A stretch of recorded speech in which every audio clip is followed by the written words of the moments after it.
उत्तराखंड प्रदेश की उधम सिंह नगर की अंजू राठौर ने नारी सशक्तिकरण एवं बेटी को बेटों के समान हक दिलाने के लिए कश्मीर से कन्याकुमारी तक दौड़ लगा रही है। उन्होंने बताया कि इस यात्रा में मुझे ना सरकार से कोई मदद मिली है, ना ही घर से।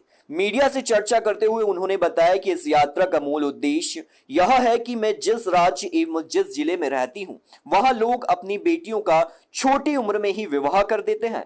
मैं जब उनसे पूछा कि आप अपनी बेटी का इतनी छोटी उम्र में विवाह क्यों कर रहे हैं, तो उन्होंने बताया कि ज्यादा उम्र होने पर वह घर से भाग सकती है। बदनामी के डर के मारे हम छोटी उम्र में ही विवाह करने को मजबूर हैं। लेकिन मैंने उनको बताया कि इस क्या एक लड़की भाग जाने से सारी लड़कियां को आप गलत ठहरा सकते हैं। एक सवाल के जवाब में उन्होंने बताया कि मुझे हर राज्यों में इस यात्रा का भरपूर सम्मान मिल रहा है। आपने जो यात्रा शुरू की है, इसका मूल उद्देश्य क्या है? ये जो यात्रा की है मैंने, इसका उद्देश्य ये है नारी सशक्तिकरण। जो लड़कियों के साथ गलत हो रहा है, मैं उसके लिए कश्मीर से कन्याकुमारी तक पैदल दौड़कर यात्रा कर रही हूँ। ये यात्रा में आपको कहीं जगह कैसे सपोर्ट मिल रहा है या कुछ लोगों के भ्रांतियाँ हैं? क्या कहते हैं लोग?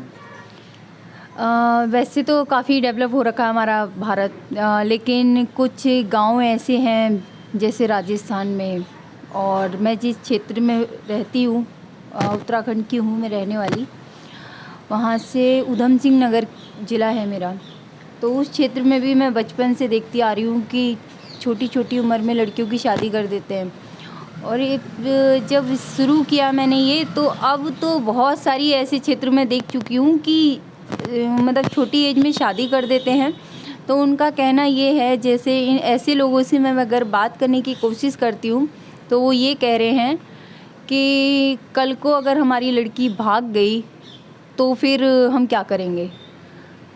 फिर इस पर भी मैंने उनसे एक क्वेश्चन किया, अगर एक लड़की भाग जाती है तो क्या सारी लड़कियां गलत हैं? मतलब अगर एक लड़की भाग जा रही है तो सारी लड़कियों की शादी कर देते हैं। तो उनका है ये कि डर, और जब डर है तो अगर एक लड़का गलत करता है किसी एक लड़की के साथ में, तो क्या सारे लड़कों को उसी कैटेगरी में रख देना है? तो आप ये जो लोगों को जागरूक कर रहे हैं, इसमें आप पेरेंट्स को ही जागरूक कर रहे हैं या बच्चों को भी? मैं कोशिश, शाम को मैं जहाँ रुकती हूँ, कोशिश करती हूँ उन लोगों से बातचीत करने की, जो मतलब मेरे को लगता है कि अगर क्षेत्र पिछड़ा हुआ है, मैं वहाँ बात करती हूँ। जहाँ मेरे को लगता है कि काफ़ी डेवलप हो रखा है और ऑलरेडी वो अपनी बच्चियों पर ध्यान दे रहे हैं, मैं वहाँ बात नहीं करती हूँ। आप एक दिन में कितने किलोमीटर की यात्रा करते हैं? मैं एक दिन में 50 से प्लस की कोशिश करती हूँ, लेकिन 50 किलोमीटर तो हो जाता है। तो जगह जगह जहाँ रुकते हैं, हाँ, आप वहाँ लोगों को इकट्ठे करके आप उनको मोटिवेशन करते हैं? हाँ, इकट्ठा करने की वो लोग खुद ही इकट्ठे हो जाते हैं कि एक लड़की दौड़ कर आई है तो क्या रीज़न है, तो वो खुद ही इकट्ठे हो जाते हैं। तो अभी आपकी यात्रा जैसे, हाँ, ये कहाँ से अभी आई है आपकी यात्रा? कश्मीर से आ रही हूँ। कश्मीर से आप आ रहे हैं। इधर आप कहाँ जाएंगे? कन्याकुमारी तक। कन्याकुमारी तक जाएंगे। हाँ। तो यात्रा ये आपकी चल रही है, ये यात्रा मान लो जैसे मेन रोड पे ही चल रही है कि अंदर गांव जैसे शहरों में भी जाती है? मैं गांव होती आ रही हूँ। गांव में भी जाते हैं आप? हाँ। और कहाँ इसका स्टे कहाँ रहता है आपका रात नाइट में? स्टे ज़्यादातर मंदिरों में रहता है, वो सेफ है। हाँ, और वहाँ जाके आप जैसे नाइट में आप लोगों को मोटिवेशन के लिए, थोड़ा सा उनको जागरूक करने के लिए कुछ बातचीत करते होंगे? उनसे तब मैं बातचीत करती हूँ शाम को जब। तो ज़्यादा करके आपको गांव में सपोर्ट ज़्यादा रहता है कि शहरों में? अगर इस मामले में मैं देख रही हूँ तो गांव के लोग ज़्यादा सपोर्ट करते हैं।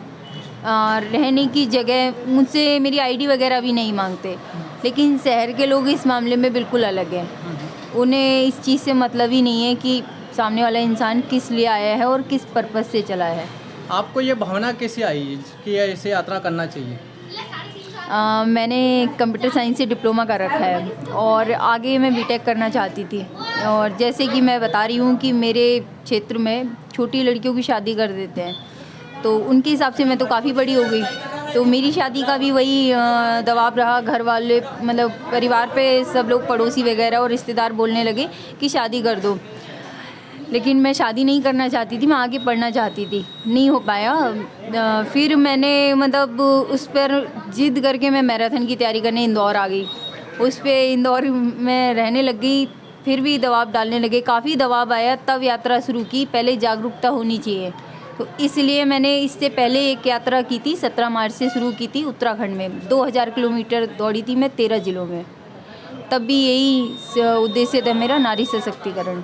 उस पहली जो आपने यात्रा की थी उसमें भी आपको कुछ सपोर्ट मिला या आपको मतलब अगर मैं एक ये चीज़ देख रही हूँ कि जैसे इतना तो नहीं हुआ, लेकिन कुछ गाँव में मैं जिन गाँव से होकर गुजरी थी, तो उनके जो पेरेंट्स थे वो मुझे अपना, जैसे एक पेरेंट्स मिले थे, वो वचन देकर गए थे कि तुम्हें देखकर बेटा मैं बहुत खुश हुआ हूँ और मैं आज से ये प्रण लेता हूँ कि मैं मेरी बेटी को पढ़ाऊँगा।